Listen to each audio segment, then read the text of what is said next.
That's Nick. And that's Joseph. And today we're here to talk about Polyester, the 1981 film by John Waters, which will be released on the Criterion Collection September 17th, 2019. This is the third John Waters film to be added to the Criterion Collection after Multiple Maniacs and Female Trouble. And as I was telling you earlier, Criterion doesn't have a lot of queer films. So it's quite notable that Waters has a third installment. We've seen Polyester before. Yes. About a decade ago. Yes. Joseph didn't remember any of it. And is having trouble remembering it now. I am. So should we do the plot first? You can try. Okay. There isn't much of a plot. No, it's Waters' muse Divine stars as Francine Fishpaw, a Baltimore housewife whose life is falling apart. Her husband's a pornographer who leaves her for a secretary. She has two extremely dysfunctional children, one who needs an abortion, her daughter, obviously, and then her son turns out to be the local Baltimore foot stomper who huffs glue and poppers and stomps on ladies' feet because he likes their shoes. And she ends up having, she develops a problem with pills and booze, and then an interloper in town, played by Tab Hunter, whose name is Todd Tomorrow, I believe. That's right. They have a whirlwind romance, get married, and then he starts sleeping with her mother so they can divorce and embezzle her with the divorce settlement. And that's basically the plot. Well, in the end, Tab Hunter and Divine's mother are killed. Yes, in an accidental kind of way by a black cab driver. Was it? Okay.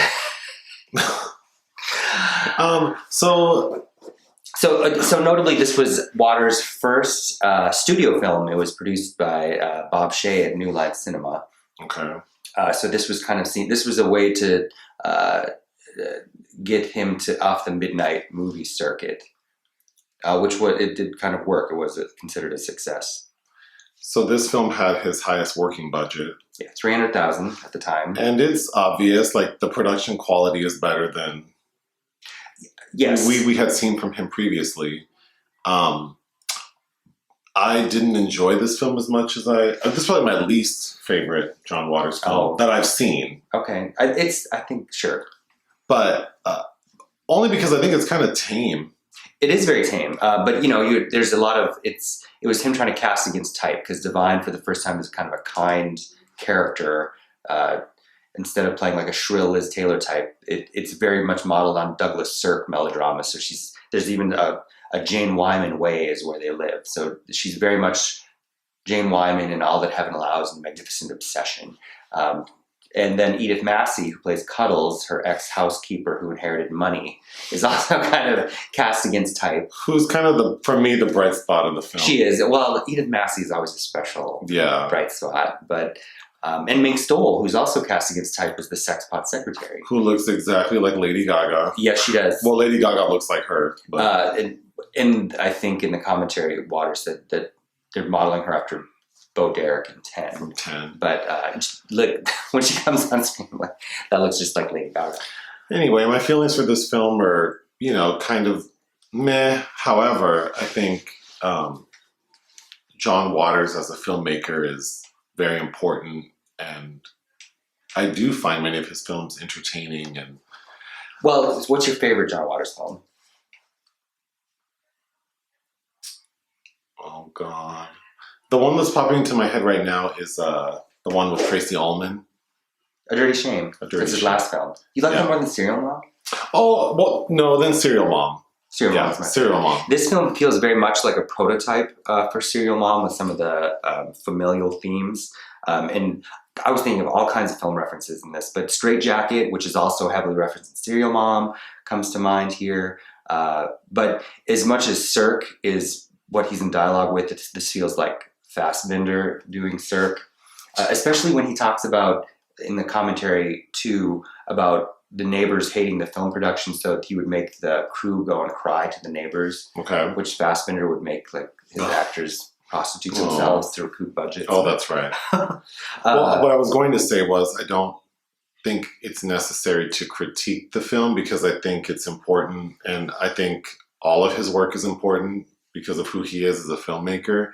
And my positive critique, I think, is it's kind of amazing how he was able to pull all of these players together, all of the actors, and they all seem to be at the same level. Yeah. Which I think is a credit to his skill as a filmmaker. And even Edith Massey, who is not a good actor, against the other players in the film, seems like on par, which is probably not the best for like a tab hunter because no, but he seems really rough. But I think as a filmmaker, John Waters does a good job of painting a picture.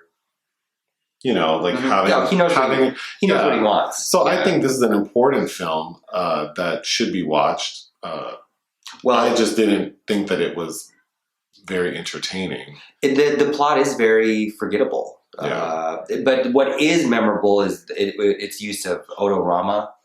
Oh, yeah. So the main feature of this film is the scratch and sniff card that comes with it and came with it during screenings back in the early 80s.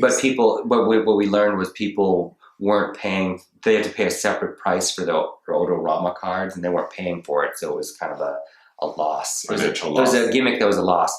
But it wasn't the first film to do something. It definitely adds to the experience because we watched this film last night with a group of people. So that was definitely like it added to it. But I was saying if that weren't part of the experience, I would think this movie is very dull. Yeah. Not to the point where it's not worth watching, but it's just it's a gimmick that definitely adds Divine to do it. anything.